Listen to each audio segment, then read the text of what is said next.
नमस्कार मंडळी, स्वागत सर्वांचं पुन्हा एकदा आपल्या आवडत्या युट्यूब चॅनलवर, ज्याचं नाव आहे किशा काकाच किचन. आज जो आपण पदार्थ करणार आहोत तो खास लोकाग्रहास्तव किंवा आमच्या अनेक प्रेक्षकांच्या मागणीवरून आपण हा पदार्थ करणार आहोत. आज आपण करणार आहोत घाटावरचा झणझणीत खेकड्याचा रस्सा. पश्चिम महाराष्ट्रामध्ये पावसाळ्यानंतर ज्यावेळी पाऊस मोठ्या प्रमाणात होतो आणि शेतामध्ये ओढ्यांना पाणी यायला सुरुवात होते, त्यावेळी खेकडे मोठ्या प्रमाणात सापडायला सुरुवात होते आणि अशा वेळी या ताज्या खेकड्यांचा रस्सा केला जातो. हा खेकड्याचा रस्सा कसा करायचा, त्याच्यामध्ये खेकडे कसे सोडायचे, खेकडे निवडताना काय करायचं, या सगळ्या गोष्टीची माहिती आपण आज घेणार आहोत. चला तर मग बघूया ही एक सुंदर खेकड्याच्या रस्स्याची रेसिपी. आता हा घाटावरचा झणझणीत खेकड्याचा रस्सा करण्यासाठी लागणारं जे साहित्य ते आपण पहिल्यांदा बघून घेऊया. इथं आपण साधारण 1 ते 1.25 किलो खेकडे घेतलेले आहेत. 8 खेकडे आहेत मोठे. त्याच्याशिवाय त्याच्यासाठी आपण इथं 1 कांदा घेतलेला आहे, मध्यम आकाराचा बारीक चिरून कांदा घेतलेला आहे. कोल्हापुरी आलं लसूण चटणी किंवा तिखट घेतलेलं आहे किंवा आलं लसूण मसाला घेतलेला आहे कोल्हापूरचा. त्याच्यानंतर खोबरं आहे, ओलं खोबरं आहे, साधारण अर्धी वाटी खोबरं आहे, अर्धी वाटी ओलं खोबरं आहे. त्याच्यानंतर 2 मोठे चमचे तीळ घेतलेले आहेत. हळद लागेल आपल्याला, चवीनुसार मीठ लागेल. साधारण 15 ते 20 लसूण पाकळ्या घेतलेल्या आहेत. एक छोटासा आल्याचा तुकडा घेतलेला आहे आणि कोथिंबीर घेतलेली आहे. या सगळ्या साहित्याचा वापर करून अजून आपले झणझणीत घाटावरचा खेकड्याचा रस्सा करणार आहोत. सर्वप्रथम आपण हे खेकडे जे आहेत ते नीट करून घ्यायचे आहेत किंवा सोलून घ्यायचे आहेत, निवडून घ्यायचे आहेत. सर्वप्रथम मित्रांनो, हे खेकडे आपल्याला या पद्धतीनं त्यांनी सगळे पाय त्याचे काढून दिलेले आहेत. आता हे आपण पहिल्यांदा मोठे खेकडे एका बाजूला करू. निवडून घ्यायसाठी आपल्याला पहिल्यांदा हे खेकडे एका बाजूला घ्यावे लागतील. त्याच्यानंतर ह्या ज्या मोठ्या नांग्या असतात किंवा मोठे पाय असतात, या पद्धतीचे हे जे मोठे पाय असतात ते आपण एका बाजूला काढून घेणार आहोत. ह्याला नांग्या म्हणतात. ह्या नांग्या ज्या आहेत त्या आपण अशाच टाकणार आहोत, त्यामुळे ते आपण एका बाजूला काढून घ्यायचे आहेत. सगळ्या मोठ्या नांग्या ज्या आहेत त्या आपण एका बाजूला काढून घेऊ.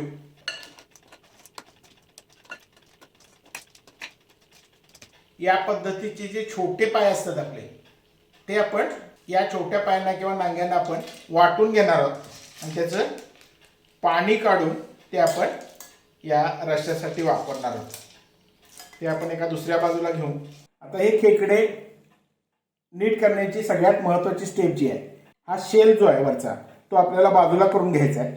या पद्धतीनं जरासं दाबलं, या पद्धतीनं हा थोडासा वरून दाबला की हे निघून येतं आणि या पद्धतीनं हे वेगळं होतं. हे जे आहे ही त्याची अंडी आहे, ही आपल्याला बाजूला करून घ्यायची आहे. एका वेगळ्या भांड्यामध्ये आपल्याला ती अंडी काढून घ्यावी लागणार आहे. यामध्ये आपल्याला ती अंडी या पद्धतीनं काढून घ्यायची आहे आणि हा शेल जो आहे तो आपल्याला टाकून द्यायचा आहे. हा खालचा भाग जो आहे, त्या खालच्या भागातलं हे सुद्धा वरचं आपल्याला काढून टाकावं लागणार आहे. त्याच्यानंतर इथं असलेले त्याचे गिल्स जे असतात किंवा केस म्हणतात त्याला, तेही काढून टाकायचे. या पद्धतीनं हे सगळे केस सुद्धा काढून टाकायचे.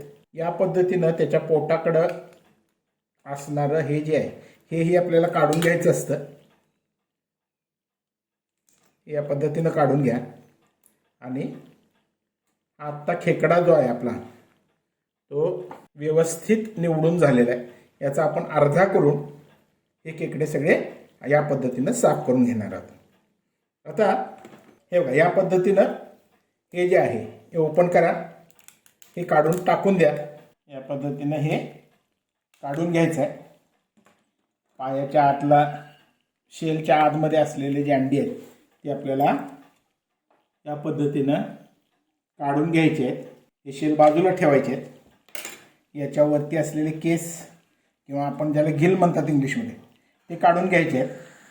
ही अंडी जी आहेत आतली ती आपण या पद्धतीनं काढून घेणार आहोत. खेकड्याच्या रश्श्यामध्ये करायचं आहे आणि हे आता साफ झालेला पूर्ण खेकडा आहे, हा आपण कापून घेणार आहोत.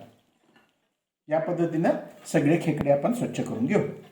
आता हे आपले खेकडे सगळे साफ झालेले आहेत. आपण यातले मोठे खेकडे जे आहेत या पद्धतीनं आपण सगळे खेकडे जे आहेत ते साफ करून घेतलेले आहेत. धुवून व्यवस्थित निवडून साफ करून घेतलेले आहेत. या पद्धतीनं आपण ह्या सगळ्या खेकड्यांचे छोटे भाग करून घेतलेले आहेत. आता हे आपण बाजूला ठेवू. आता हे आता आपले पाय जे आहेत ते चांगले धुवून घेतलेले आहेत आपण छोटे पाय. या नांग्या ज्या आहेत त्या आपण या पद्धतीनं या खलबत्त्यामध्ये घेऊन या अशा बारीक बारीक आपण वाटून घ्यायच्या. आणि अशा पद्धतीनं तुम्ही डायरेक्ट जर मिक्सरच्या भांड्यामध्ये घातल्या तर मिक्सरचं पातळ खराब होण्याची शक्यता असते. त्यामुळं त्यांना आपण थोडंसं असं ह्या ज्या बारीक झालेल्या नांग्या आहेत त्या आपण या मिक्सरच्या भांड्यामध्ये घेऊन हे वाटून घेणार आहोत. सगळ्या नांग्या छोटे पाय जे आहेत ते आपण या खलबत्त्यातून चेचून घेतलेले आहेत. आता याच्यामध्ये पाणी घालून आपण हे सगळं मिक्सरमधून फिरवून घेणार आहोत, वाटून घेणार आहोत बारीक. आता आपण पाय पाणी न घालता वाटून घेतलेले आहेत. आता याच्यामध्ये साधारण एक ग्लासभर पाणी घालून आपण हे परत वाटून घेणार आहोत आणि गाळून घेणार. आपण वाटून घेतलेले आहेत पाय ते आपण या पद्धतीने या जाड गाळणीतून गाळून घेणार आहोत. हे आपल्याला साधारण 2 वेळा किंवा 3 वेळा गाळून घ्यायला लागते. 2 वेळा फिरवून घ्यावे लागते. हे खाली आलेले जे पाणी आहे ते आपण रश्श्यासाठी वापरणार आहोत. हे आता आपण अनेकदा मिक्सरच्या भांड्यामध्ये घेऊन फिरवून घेऊ. हे सगळं परत एकदा मिक्सरच्या भांड्यामध्ये घेऊन पाणी घालून फिरवून घेऊ. हे आपण दुसऱ्यांदा वाटून घेतलेलं आहे. हे आता यामध्ये घालून आपण ह्याचं पाणी काढून घेणार आहोत. आता हे आपण शेवटचं फिरवून घेतलेलं आहे ते आता आपण गाळून घेऊ आणि यातलं पाणी सुद्धा आपण काढून घेणार आहोत. आणि हा राहिलेला गाळ जो सगळा आहे तो आपण टाकून देणार आहोत. पूर्वी ह्या गोष्टी सगळ्या खलबत्त्यावर केल्या जायच्या आणि हातानं गाळलं जायचं. आता आपल्याकडे मिक्सर असल्यामुळे आपण तेवढी लिबर्टी घेतो किंवा तेवढं सोपं करून घेतो काम. आता हा जो चोथा राहिलेला आहे सगळा तो आपण टाकून देणार आहोत. या पद्धतीनं आपले सगळे खेकडे साफ झालेले आहेत. ह्या मोठ्या नांग्या आहेत, त्याच्यानंतर हे खेकड्याची पोट आहे हे आपण साफ करून घेतलेले आहेत. त्याचे तुकडे करून घेतलेले आहेत मोठ्या खेकड्याचे. हे जे छोटे पाय किंवा नांग्या होत्या त्याचं पाणी काढून घेतलेलं आहे वाटून. आणि हे त्याच्या पोटातली अंडी आहे. या सगळ्या साहित्याचा वापर करून आपला हा खेकड्याचा रस्सा आपण आता करणार आहोत. आता या खेकड्याच्या रश्श्यासाठी लागणारा मसाला करण्यासाठी आपण पहिल्यांदा तीळ भाजून घेणार आहोत. पॅनमध्ये तीळ घेतलेले आहेत आणि हे तीळ आपण या रश्श्यासाठी भाजून घेणार आहोत. तीळ आता आपले भाजून झालेले आहेत. हे तीळ आपण थंड होण्यासाठी एका प्लेटवर काढून घ्यायचे. हे तीळ आपण या पद्धतीनं या प्लेटवर काढून घेणार आहोत आणि थंड करून घेणार आहोत. आता आपण मसाला करून घ्यायला सुरुवात करू. ह्याच्यामध्ये पहिल्यांदा मिक्सरच्या भांड्यात आपण लसूण, आलं, कोथिंबीर आणि खोबरं घेणार आहोत. गरम करून घेतलेले जे तीळ आहेत हे तीळ ही याच्यामध्ये घालून घ्यायचे आहेत. आणि हे आपण सगळं बारीक वाटून घेणार आहोत मिक्सरमधून थोडं पाणी घालून. आता आपण हा खेकड्याचा रस्सा तयार करायला सुरुवात करूया. पहिल्यांदा आपण इथं भांडं ठेवलेलं आहे आणि त्या भांड्यामध्ये तेल घालून घेणार आहोत. तेल थोडंसं जास्त घ्यावं लागतं यासाठी. आपण साधारण अर्धा कप त्याच्यामध्ये तेल घेतलेलं आहे. आपण याच्यामध्ये साधारण अर्धा कप तेल घेतलेलं आहे. आपलं तेल आता गरम झालेलं आहे. याच्यामध्ये आपण कांदा घालून घेणार आहोत आणि हा कांदा चांगला आपल्याला तांबूस रंगावर येईपर्यंत भाजून घ्यायचा आहे.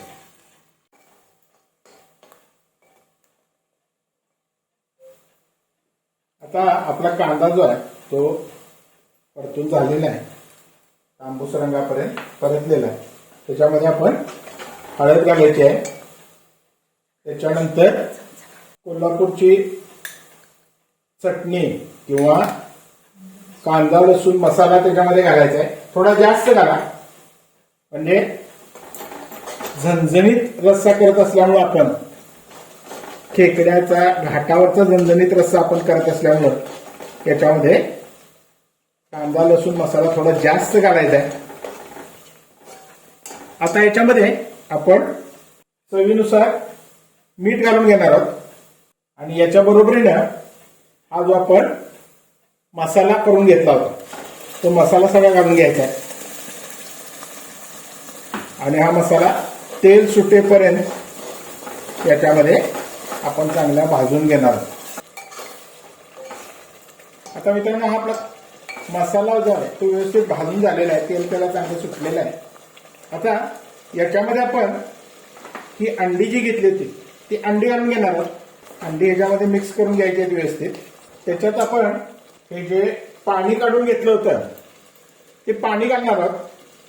पाणी वरचं घाला, कारण खाली त्याची कवचं असण्याची शक्यता असते.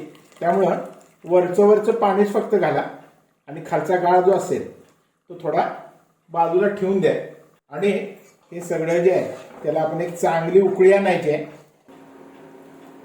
आता मित्रांनो हा आपला रस्सा चांगला उकळायला लागलेला आहे. ह्याच्यामध्ये आपण गरजेनुसार गरम पाणी घालणार आहोत आणि याच्यामध्ये गरम पाणीच घाला आणि याला एक परत चांगली उकळी आणून याच्यामध्ये आपण खेकड्याचे पाय आणि खेकड्याची पोटं जी आहेत ती सोडून घेणार आहोत. हा आता आपला खेकड्याचा रस्सा उकळायला लागलेला आहे. याच्यामध्ये आपण हे जे पाय आहेत मोठ्या नांग्या ते आपण त्याच्यामध्ये घालून घेणार आहोत आणि हे जरासं त्याच्यामध्ये मिसळून घेऊ आणि राहिलेली सगळी पोटं जी आहेत ती आपण याच्यामध्ये सोडून घेणार आहोत. सगळी पोटं जी आहेत ही या पद्धतीनं त्याच्यामध्ये आपण घालून घेणार आहोत आणि त्याच्यामध्ये त्यांना व्यवस्थित शिजवून घेणार आहोत. खेकडा शिजायला जास्त वेळ लागत नाही, साधारण एक 10 मिनिटं आपण हे शिजवून घ्यायचं आहे आणि 10 मिनिटं शिजल्यानंतर हा आपला खेकड्याचा रस्सा तयार होईल. अशा पद्धतीनं आपला हा खेकड्याचा रस्सा तयार झालेला आहे. हा खेकड्याचा रस्सा तयार झालेला आहे. तुम्ही करून बघा, तुम्हाला नक्की आवडेल. आवडला तर या रेसिपीला एक लाईक द्यायचा आहे. आपल्या सर्व मित्रमैत्रिणींना ही रेसिपी शेअर करायची आहे आणि आमच्या चॅनलवर नवीन असाल किंवा अजून आमच्या चॅनलला सबस्क्राईब केलं नसेल तर आमच्या चॅनलला सबस्क्राईब करायचं आहे. हा व्हिडिओ शेवटपर्यंत बघितल्याबद्दल सगळ्यांचे धन्यवाद.